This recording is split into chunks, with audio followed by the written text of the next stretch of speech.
le canard blanc, donc qu'on appelle foie gras, est beaucoup plus gros que magret. Magret, c'est le petit canard colvert. Maintenant, passons un petit peu aux choses intéressantes pour vous, à savoir comment j'installe mes canards, que ce soit les petits, les canetons ou les adultes. Bonjour les néocampagnards. Regardez qui je vous présente là. Vous les voyez? Je vais vous les montrer de plus près.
Alors les 2 petits canetons que je vous ai montrés, enfin qui commencent à ne plus être si petits que ça, ce sont 2 canetons qui ont 1 semaine d'écart et qui ne sont pas du tout de la même race.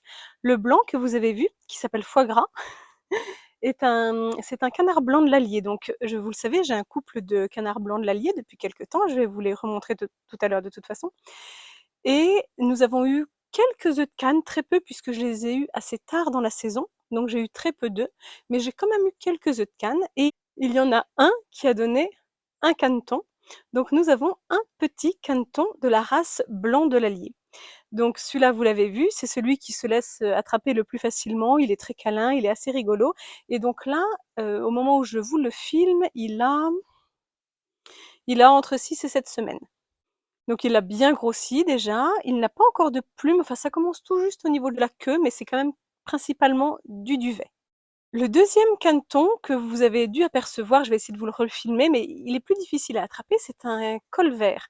Alors le colvert, ce n'est pas du tout un canard de basse-cour, c'est un canard sauvage, et je vous avais déjà fait une petite vidéo dessus, ou peut-être un short ou un post, vous regarderez dans l'onglet communauté. Je vous avais déjà fait, il y a quelques semaines, une petite annonce sur ce caneton.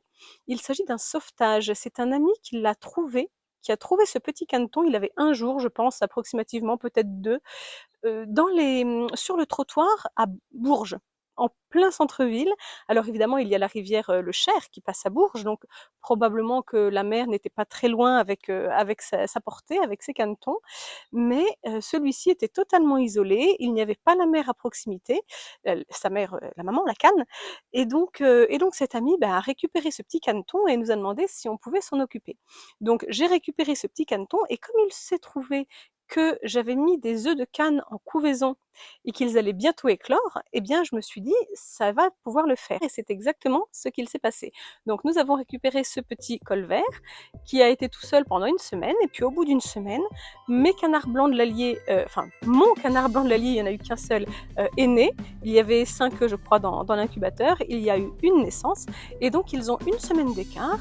Au début, c'était un petit peu impressionnant, et puis finalement, comme le canard blanc de l'Allier est un canard de basse-cour qui est beaucoup plus gros que le canard colvert qui est un canard sauvage, eh bien la différence ne se voit plus du tout, et c'est même plutôt en balance inverse. Le canard blanc, donc qu'on appelle foie gras, est beaucoup plus gros que magret. Magret, c'est le petit canard colvert. Alors ce petit canard colvert n'a pas forcément vocation à rester chez nous. D'ailleurs, il prendra bien son envol, je suppose. On ne l'en empêchera pas.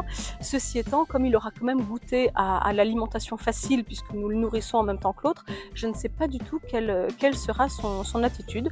Il fera bien comme il voudra.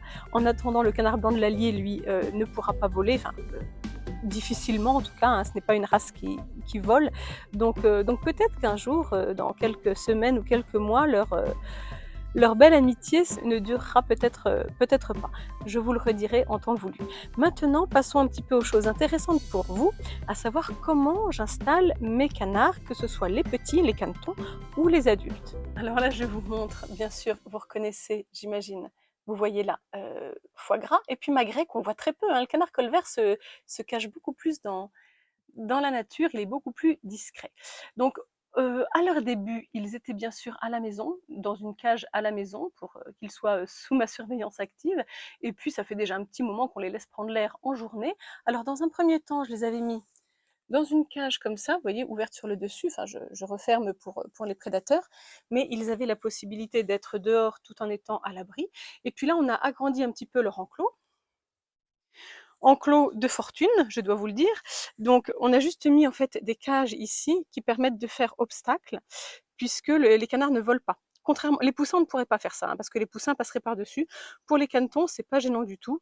Il suffit que l'on mette, voilà, un petit obstacle et ils ne passent pas par-dessus. En revanche, évidemment, ça ne les protège pas des prédateurs, mais là, enfin, on ne les laisse dehors que quand on y est aussi, donc ce n'est pas un vrai souci. Pour qu'ils aient de quoi se baigner, on leur a mis une bassine, une grande bassine, avec de l'eau. On les a mis quand ils étaient encore petits, donc on avait mis des cailloux pour qu'ils puissent se reposer et puis sortir d'eux-mêmes, évidemment, sans se fatiguer. Ils ont très vite compris le principe, donc maintenant ils sont tout à fait capables de monter eux-mêmes et donc de gérer leur entrée et leur sortie à l'intérieur de la bassine. Alors les canetons n'ont pas encore fait la connaissance des adultes et je vous avouerai que je ne suis pas pressée, je serais un peu inquiète pour leur survie en réalité. Parce que mes adultes, le couple de canards blancs de l'Allier, mes adultes donc sont avec les oies et j'aurais un petit peu peur que les oies leur fichent un coup de bec un peu violent. Donc dans un premier temps, les petits ne seront pas avec les adultes, je vais leur trouver un enclos je ne sais pas où, je vais me débrouiller. Celui que vous avez vu tout à l'heure est un enclos de fortune qui est juste devant notre séjour. On va essayer de faire un petit peu mieux pour la suite. Mais donc voilà les adultes que vous connaissez déjà. J'avais déjà eu l'occasion de vous les présenter. Et on va refaire un point sur leur installation.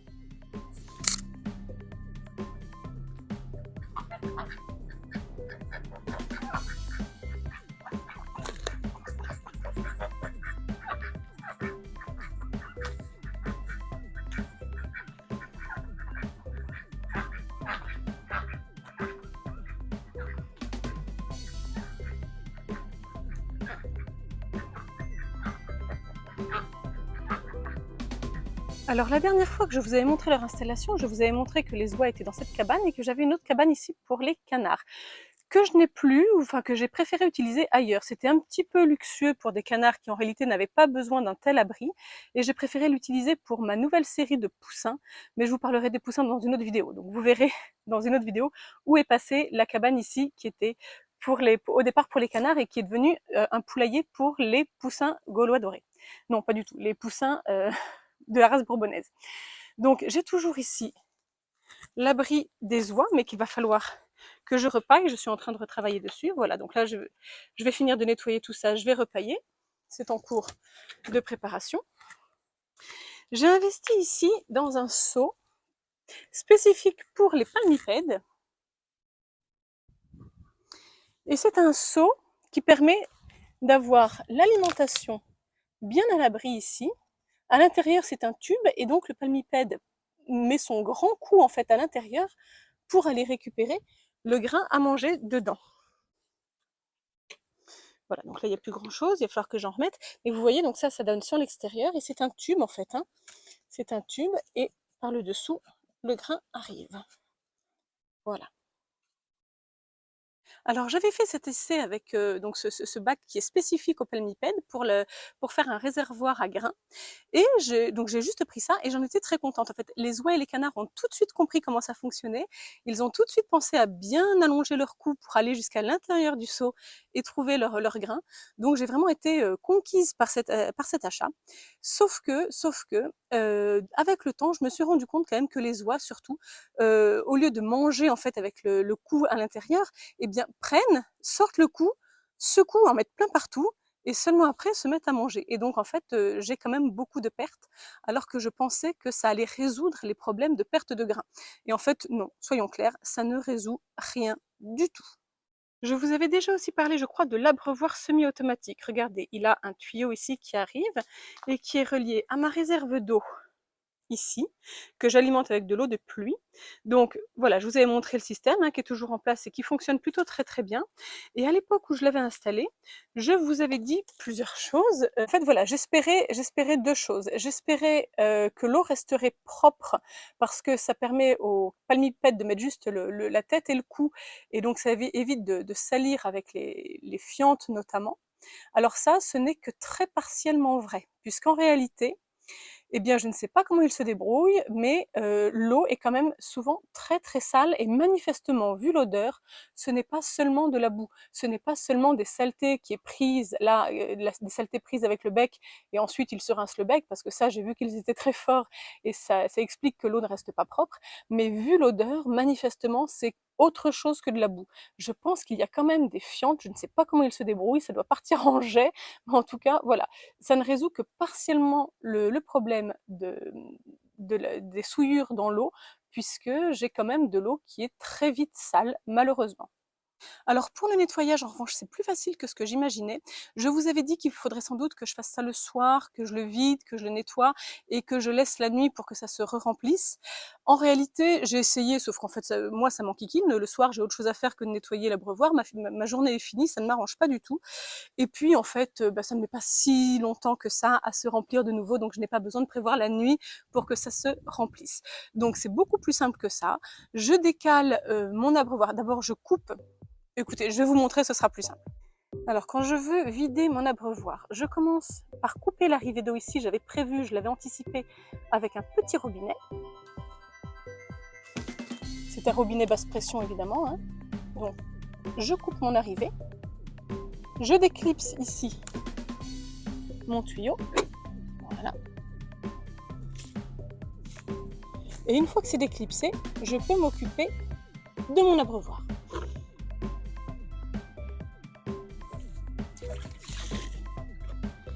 Je retire ici le petit bouchon. Voilà, donc l'eau s'écoule ici, à proximité du fossé.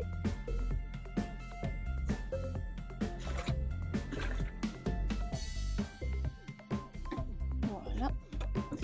Je remets le petit bouchon. Je réinstalle l'abreuvoir à sa place. Je reclipse mon arrivée d'eau. Voilà. Une fois que c'est clipsé, je rouvre bien sûr mon robinet ici. Et voilà. Et à l'intérieur, j'ai mon système de flotteur comme une chasse d'eau. Et donc ça va monter, voilà, jusqu'à bloquer l'arrivée d'eau au fur et à mesure que ça se remplit. Et pour vous donner une idée de la vitesse, voilà. Donc vous voyez, c'est assez lent, mais bon, en moins d'une heure, c'est fait quand même, et ça fonctionne très bien.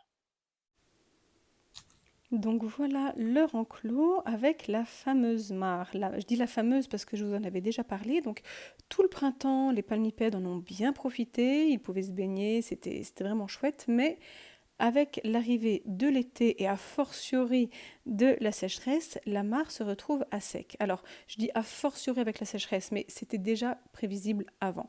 On savait qu'elle allait baisser, voire totalement disparaître. Ça le fait tous les ans, ce n'est pas une surprise. Donc j'ai anticipé, je vais vous expliquer ça juste après.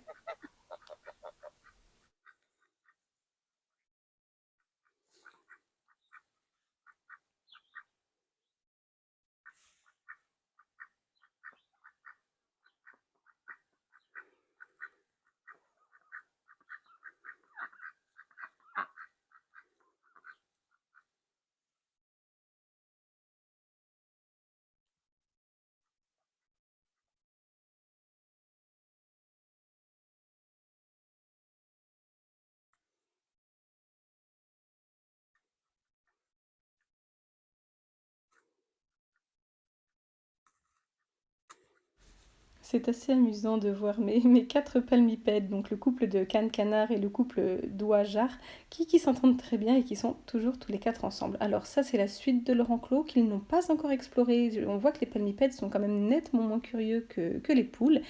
Donc voilà, j'espère qu'ils vont aller un petit peu plus loin maintenant qu'on a pu débroussailler aussi. Il faut dire qu'on avait laissé les herbes hautes parce qu'on avait un petit problème d'outillage, mais maintenant qu'on a débroussaillé, ils vont pouvoir, je pense, en profiter.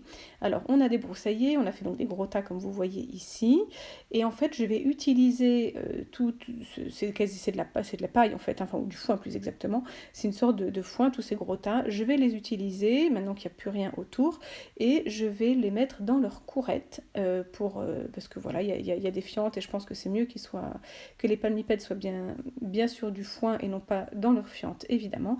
Et puis je l'utiliserai également pour pailler l'intérieur de la cabane des oies et bientôt de la cabane des canards puisqu'ils vont avoir la même.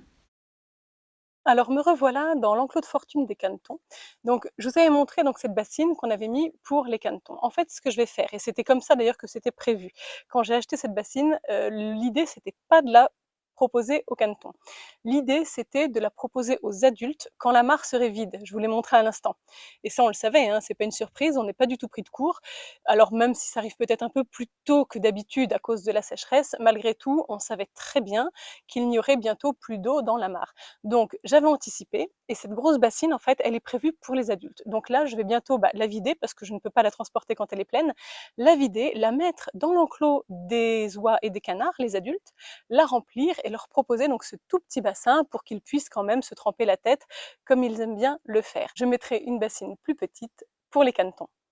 Si vous voulez suivre l'évolution des canetons et notamment du canard colvert, savoir s'il va s'envoler ou pas, s'il va rester avec nous ou pas, eh bien n'hésitez pas à vous abonner à la chaîne. Vous aurez évidemment la suite des aventures et puis je vous parlerai bientôt des oies aussi, puisque vous avez vu qu'il y avait aussi les oies avec les canards, des poules, des poussins. Vous savez que j'ai 2 séries de poussins, donc certains sont déjà dans un grand enclos, je vous montrerai ça bientôt. Ils sont bagués avec les bagues définitives. La deuxième série de poussins se retrouve dans la volière, donc là encore je vous montrerai l'installation. Et puis j'ai continué aussi mon installation d'alimentation en eau de façon semi-automatique. Donc là encore, je vous montre tout ça dans une autre vidéo. N'hésitez pas à vous abonner pour suivre un petit peu tout cela. Et si cela peut vous inspirer, eh bien écoutez, ce sera gagné. Sur ce, je vous souhaite une très belle suite d'été et je vous retrouve dans la prochaine vidéo.